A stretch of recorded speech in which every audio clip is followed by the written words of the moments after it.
Hi everyone. We are here with Ida Show today with about overcoming stuckness in the client and the therapist. And I'm very grateful that she's with us, helping us understand this really difficult and really vogue issue. She is an advanced level schema therapist and advanced level schema trainer, and I'm a keen student of her.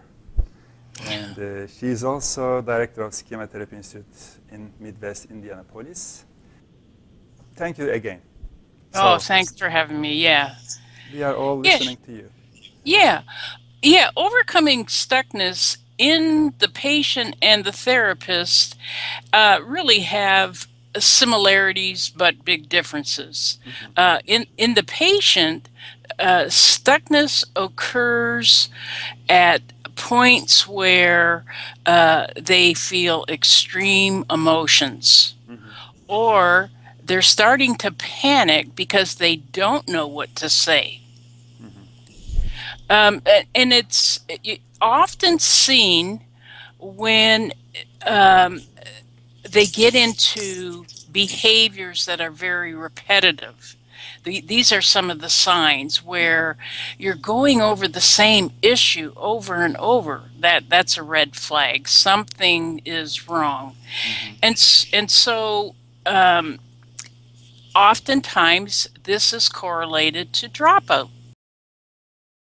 Another sign is they come in and they're very difficult to stay focused. They're having very overwhelming feelings. It could also be because they think when you ask them a question, their expectations of approval are very high. So they get stuck in that. There's also a lot of mode flipping. That's another sign. A lot of mode flipping is they're afraid to tackle the issue. So those are signs of it. So what do you do with it? Yeah. Are you asking me? Yeah. No, I was throwing that out as a question. Okay. That's often when the therapist gets stuck. Yeah. And, you know, I see this often in therapists. They've got such a big heart and they want the best for their patients, but then their own schemas get triggered. Oh my God, I'm not a good enough therapist. I must be doing something wrong. The guy's not getting better, or the woman's not getting better. So the therapist has to look at those things too. So one of the things of the many things that I found helpful, using the ABCs. ABCs. Yes, which is focusing on their affect and awareness. That's the A. The B is behaviors. What is their behaviors telling you? And what needs to be done to do some behavior change work. And the last thing is the cognition and the connection. What are they thinking? What are their beliefs? And what is the connection with you and them? Has it lessened? That's another sign of stuckness. They're pulling away. So I think for the therapist, if they can briefly look at the ABCs, it might give them an idea where to go. Okay. Can you give an example? Yeah. Say a patient comes in and it's the third time that they're rehearsing their entire week. Okay. Now you've dealt with this 3 weeks ago, but they're not getting something and they're kind of stuck. Now you could see it as an avoidant mode too. So go to the feelings. what does telling me this cause you to feel? Again, that's the awareness. What are they aware of? What emotions are they aware of? How has this situation affected your behavior? So you're going to bed? Oh, that must be really difficult. So I understand more of the depression. Well, how can we change this behavior? I think simplifying it, not minimizing it, but simplifying the therapy at that moment Okay. is what they need. Simplifying the triggering Yes. moment. Yeah. Yeah. Yeah. Yeah. Yeah. Yeah. Yeah. Yeah. So another thing to do is, and another big sign a patient is struggling, is they're overwhelmed with all the feelings. And so education is needed at this time. And that's when I use the analogy of frostbite. What? Frostbite. You know what frostbite is? Frostbite. Frostbite, it's like if you're up in the mountains and you don't have proper covering for your nose and your hand, you get frostbite. I see. I see. And so I say to the patient, I think the reason you're feeling so much is you're thawing. Wow. And it's like frostbite. When you're exposed to the elements and you don't have adequate protection, you lose all feeling in your fingers, your toes, and that's a problem.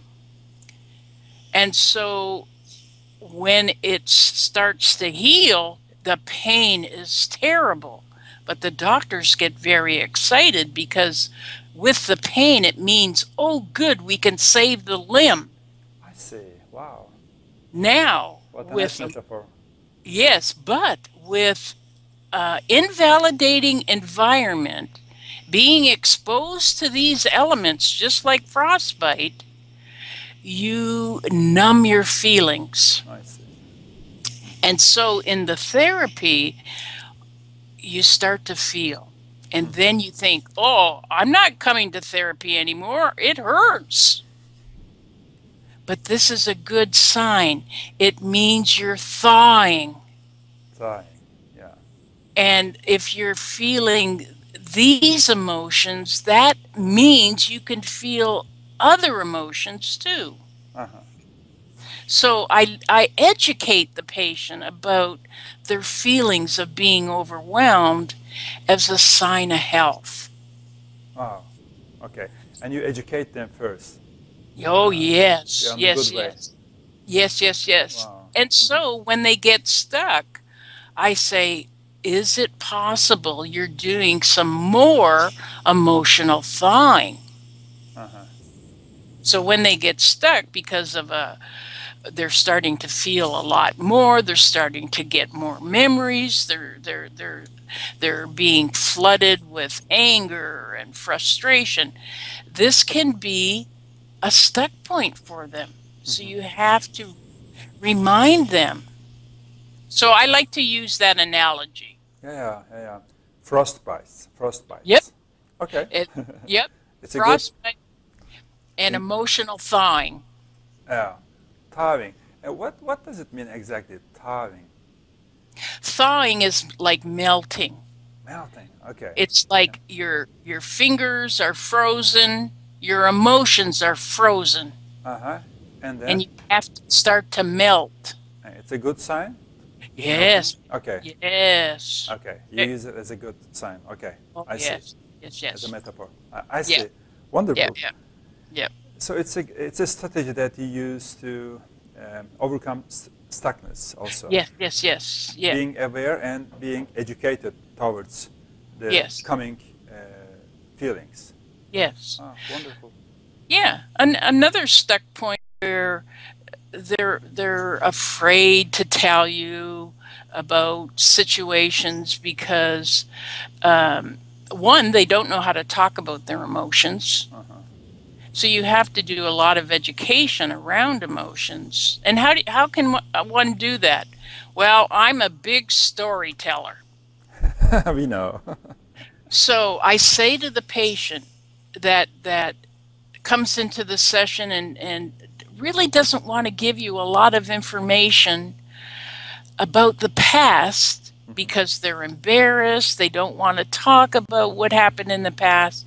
So I say to them, I'm going to tell you a very short story, and I want you to pay attention to the feelings, the needs, the modes that are in the story, and then we'll discuss it after I'm finished. So here's the story. I call it the Thunderstorm Story. Okay. There's a little child of 4 years old, sound asleep, and all of a sudden she wakes up because she hears a terrible thunderclap. And she opens up her eyes not knowing what the sound is. And then the lightning strikes. It lights up the entire room, and the figures on the wall, which in the daytime is really her beautiful tree, but during the lightning storm, it looks like these big arms coming out to reach her.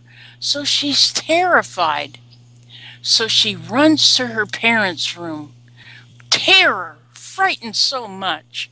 And she said, Mama, Daddy. And her parents wake up. What's the matter with you? You're not a baby. Stop that crying right now. Go back to your bed before you wake up the whole household. So she goes back and she sits on the bed, and there's the thunderclap again. There's the lightning, and she shakes. And before long, she starts to rock. And after a while, the thunderstorm does not bother her at all. So I'm going to stop the story. This is a very, very nice, gentle way to get them talking. Sorry, our technical guy asked me something, and I lost that part. The child goes to the room. Yep. And he or she hears the thunder strikes. Yep. And then what happens? It's okay? No. She went to the parents. Did you get that part? Yeah. She go to parents and they sent them back. Yes, and she sat on her bed, and when the thunderstorm, she covered her ears, covered her eyes, and shook. Okay. And then after a while, she just rocked and got very quiet, and the thunderstorm got louder, but she didn't shake anymore. Wow. Okay. Okay, Cool. So then you stop the story. You say to the patient, what did the child feel? What did the child need? And what message would she have taken away from this situation about her feelings and about herself? It really takes the patient from not knowing what to say to opening a dialogue. It's very safe. And I like to think of it as, because you're talking about fear, you're talking about the mode flipping, you're talking about what she really needed, and then you say, what would a good parent have done? And the patient may not know. So education. So and then you can say to the patient, close your eyes. Get in touch with some of those same feelings. And you went to a parent or an adult, and they, again, missed your needs. Now the patient, because you've talked about another child that they could just hypothesize about, it almost opens up those neurons, those feeling centers, and before you know it, they're talking about feelings. It's a very safe way, and it can really help unstuck. I see. Unstick your patient. Yeah. Okay. You trigger emotions with the story, talking about the story, and then while they have the emotion in them, and Yeah. you try to start maybe experiential work. Yes. Wow. Wonderful. Yes. Yes. Yeah. Yeah. Thunder Story. I will So remember this. yes, yes. And remember, in the story, there are many modes that the little girl flips into. I see. Very vulnerable. And some patients say, oh, I bet she was angry that her parents sent her back. And I said, oh, so that's another mode flip. But did you pick up detachment? Did you pick up the detached protector? And so another education point, you know, this was the only thing the child could do. I see. Yeah. So This it's a nice way uh-huh. to get information. Storytelling. Absolutely. Absolutely. This is for awareness part, right?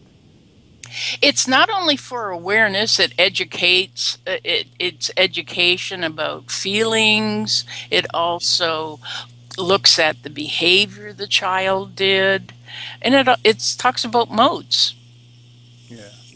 You know, and Yeah. then it's a nice way to get some deeper understanding of their experiences.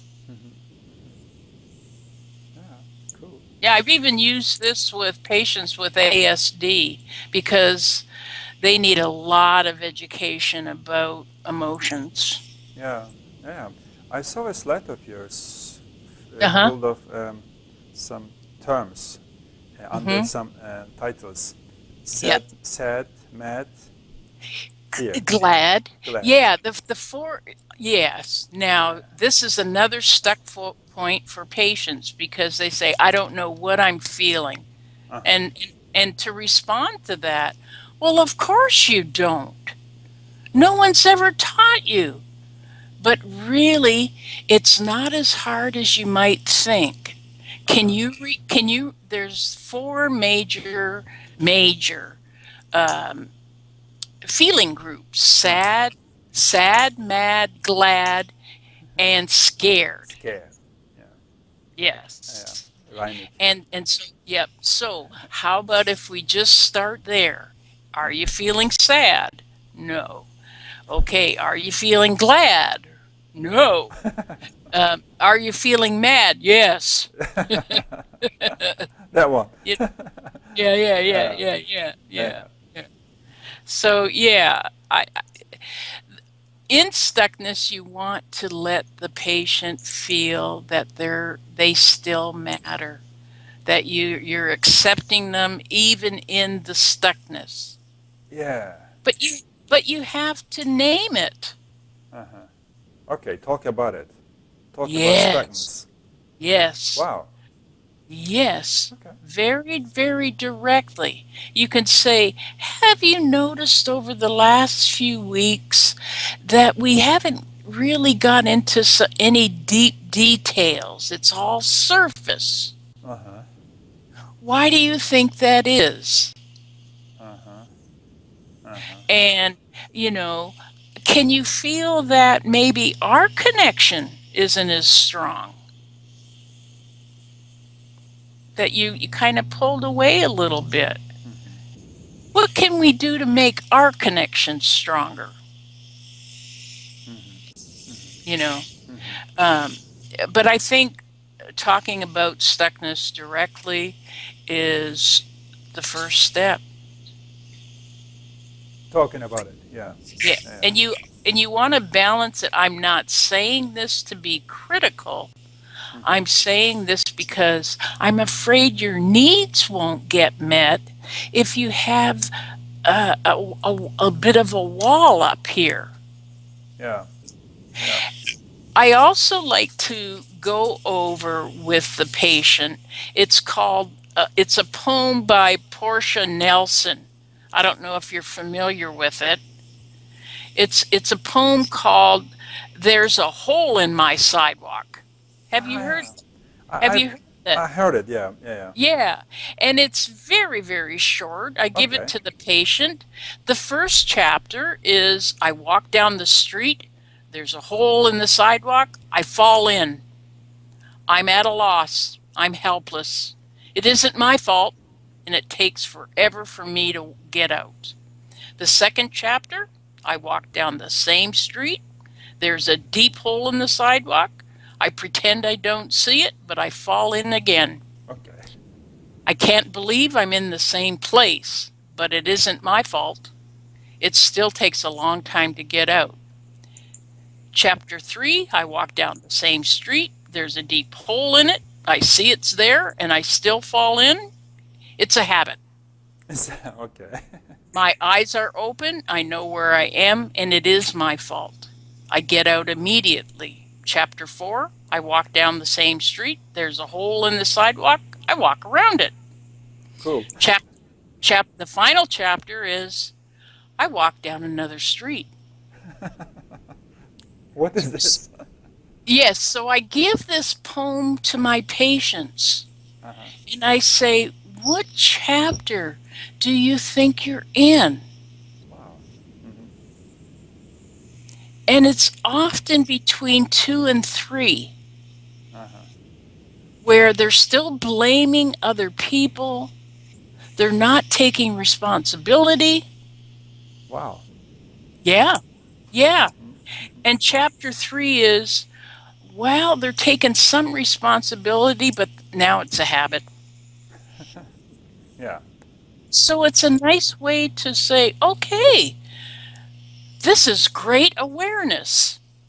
Now we have to come up with strategies to break that habit because it's interfering with getting your needs met.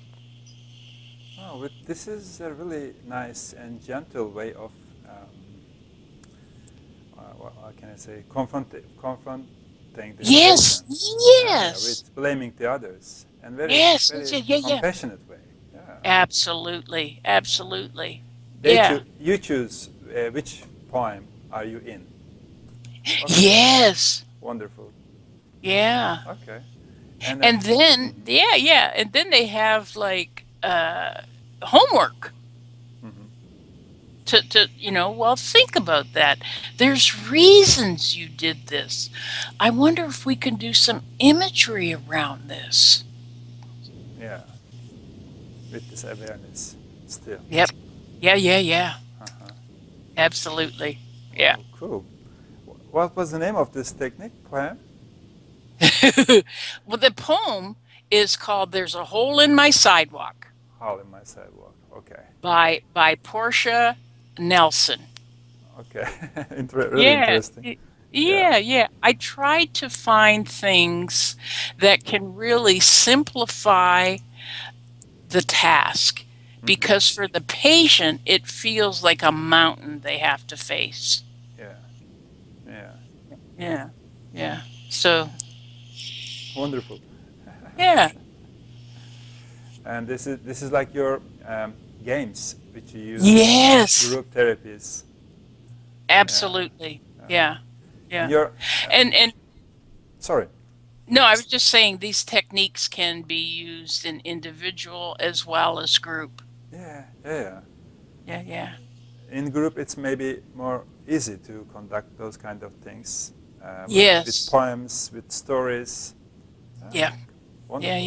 Yeah.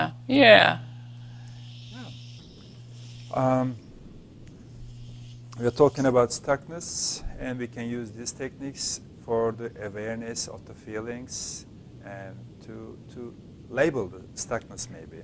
Because it's a really hard time for the therapist not to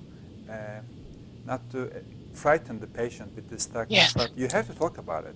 But sometimes it sounds like that you don't like the patient, you don't like this situation, like it's their fault. So you said that it's really important to empathize with it. Yeah. I think too,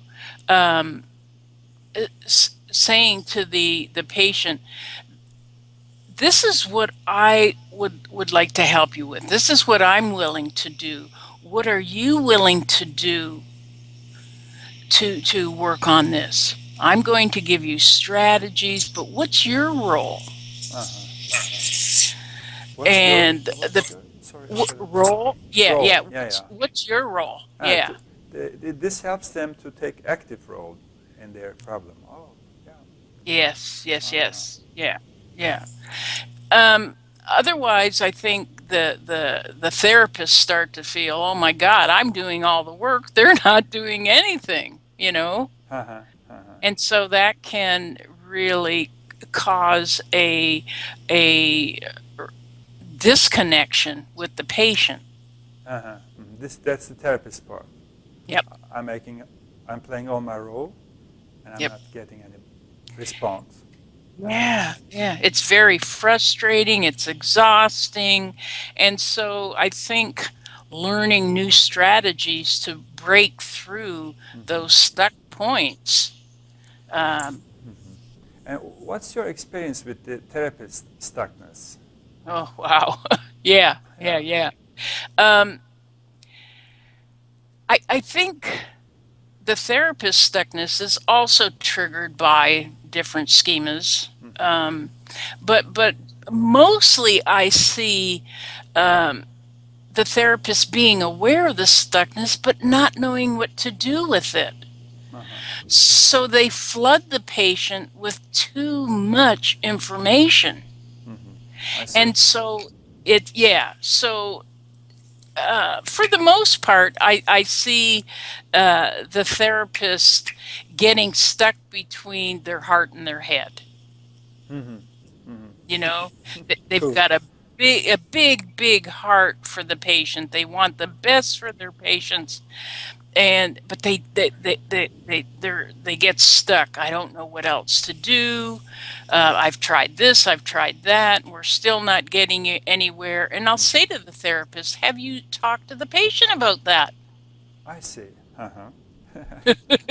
It's like, no. Why? Yeah.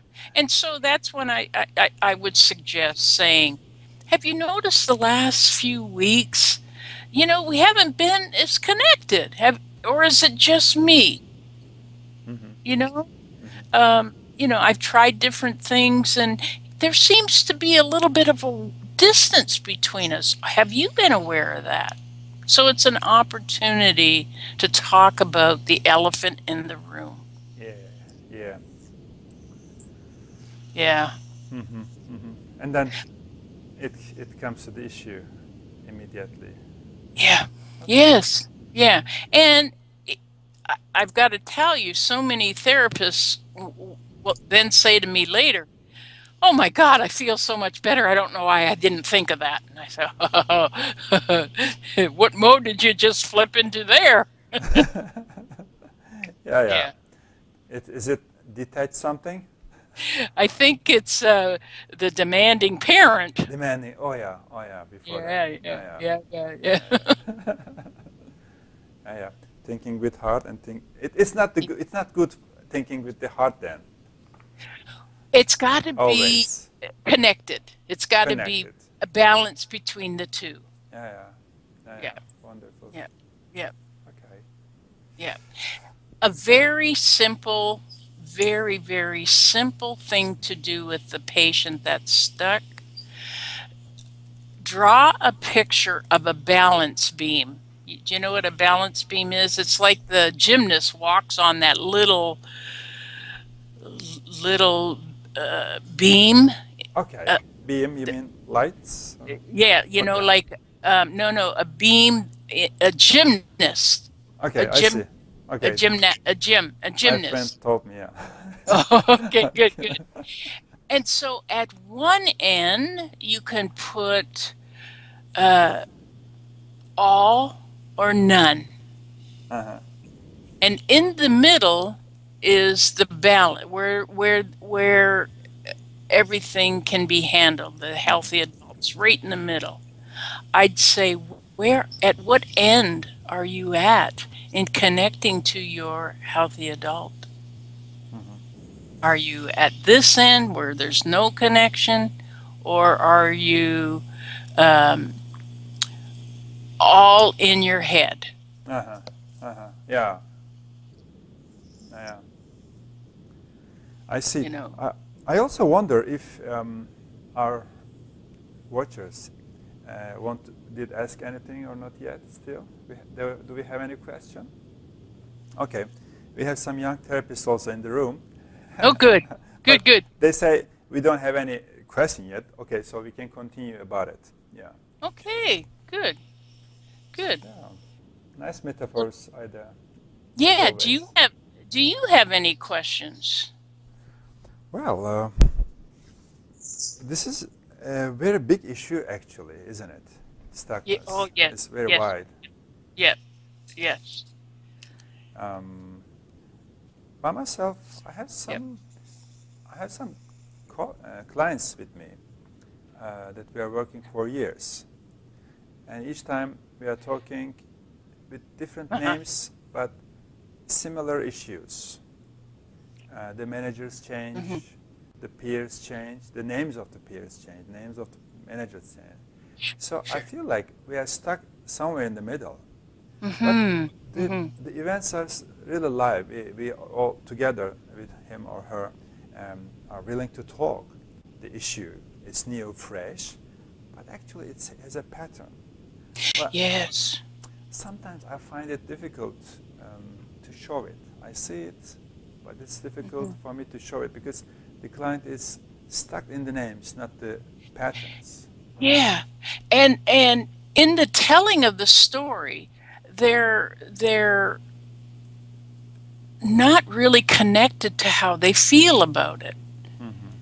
And so slow them down. Slow your patient down and say something like, you know, we have visited this same issue.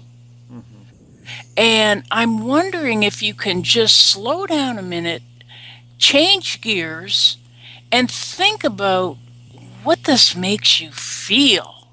I see. You know, you've told me that this person did this and this person did that, and now you have to do this, and you know, you're telling me all these doing things and things that people have done to you, and now you have to look for another job because this one's an asshole and whatever. So I'm going to slow you down. How does it make you feel? And what do you need to really work on these emotions? Because I'm afraid these same patterns are going to keep repeating until we slow down, look at the feelings, look at the needs, and look at how you think about it. Because, you know, if you're thinking that it's hopeless, then the pattern will repeat. We have to work on changing your beliefs. We have to work on your awareness of the emotions, the awareness of what you need, and strategies to get those needs met. And you're not going to get any of that work slowed down enough because he's more connected to the wrongness of what people have done, and this coworker did this. He's more connected to the grievance. And so there's another technique that I use. It's called walking through the modes. Walking through the modes. Okay. Yes. I say, I'm going to tell you another story, and then we're going to practice with your situation you talked about today. A mother went to work, and as soon as she got to work, her boss started yelling at her. So she was very upset. And then a coworker said, "Oh, I don't think you should have worn that blouse to the office." And she just was criticized all morning long. And she couldn't wait for the lunch break. And at lunch, she went out to her car and her tire was flat. Another thing, So she kept thinking, oh, I just got to get through the day. When I get home, I'll just take a nice bath. And just before and because my husband's taking the kids for pizza, so I won't have to worry about that. 10 minutes before she left, she got a phone call. Her husband couldn't come and take the kids. So she had now had to do that. So she had a bad day.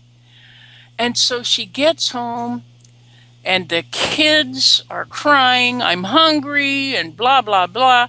And she said, give me 10 minutes. I'm going to change my clothes and we're going to have a pizza party. And so the kids were happy. So she went into her room and threw herself on the bed. And she said, oh, I got to try that walking through my modes. And so here's what she did. Okay, I want to hear from my vulnerable child. Oh, it was terrible today. I felt all alone. Nobody was supportive. Everyone was critical. Oh, that's awful. Do you have anything else to say from the vulnerable child? No, that was good. Okay, now what about the angry child? Yes, made me so angry. My boss criticized me and said something that wasn't even true, and he wouldn't listen to me. Oh boy, that's good. Get that anger out. Good for you. Now, talk about the punitive parent. Oh, you shouldn't think that. You shouldn't think that the kids are, you wanted a break from the kids. That's a terrible thing. Okay, that's enough from the punitive parent. Now connect to the healthy adult. Well, I think you did a pretty good job. So you walk through the modes. You connect to the healthy adult. You go back to the vulnerable child. I'm so sorry your day was hard. You go to the angry child. You had every right to be angry, but you didn't hurt anyone. You didn't say anything to regret. You did a good job. And you go through all the modes. Patients sometimes feel that they don't have a right to complain. And as a therapist, it's hard to hear them complaining about the same thing over and over. So I teach them walking through the modes so they can get their complaints out. We hear from all the different modes. They connect to their healthy adult, and then I say, let's go back. What would the healthy adult need to say now to your little vulnerable child? I see. Normally we do that and we leave this to the client. Okay, yes. And let's sit that mode in that chair but you make it in a order. Yes. Okay, first your vulnerable child, now your angry child. Or you make them walk one by one. Yes. You voice each of them. Yes. Give the voice to each of them. Okay. Yes, and then you listen to all the complaints from every mode, and then the healthy adult goes back and gives hope and encouragement and makes a connection to their own vulnerable child, makes a connection to the angry child, even makes connection to the coping modes. Yeah. And when you get to the critical or demanding critic modes, you say, you're wrong. I've listened to you all my life. I'm turning your volume off. Nothing you have to say. I'm in charge now. Yeah. I remember you are telling me get off from the room while we were making a workshop in Amsterdam. Okay. I was the critical parent. Yes. I saw you first time fighting with the critical mode. So yes. Lucky for your clients. Yes. It taught me a lot, that workshop, and I'm also feeling the same thing today. Yeah. Ida, thank you very much. Very, very useful hints Yes, working with the yes. Yeah. stuckness. Okay, thank you. So, Usually I do this in a whole day workshop. I don't do it in an hour, but yeah, yeah, yeah, yeah. And I have the therapist practice and yeah. yeah. Well, thank you very much. This is our second program at the Yes. Schema TV. Thank you for contributing. I hope Yes. we see each other sooner online or real Yeah. time. Yeah. Thank you so much. Thank Thank you you so so much much. for joining, and hope to see you soon. Thank you, Alp. All right. Okay. Take care. Take Bye-bye. care. Take care. Abba. Thank you very much, everyone. Thank you. I hope we see each other soon. And sorry for the technical issue today. And bye-bye from Schema TV. Bye-bye. Bye-bye.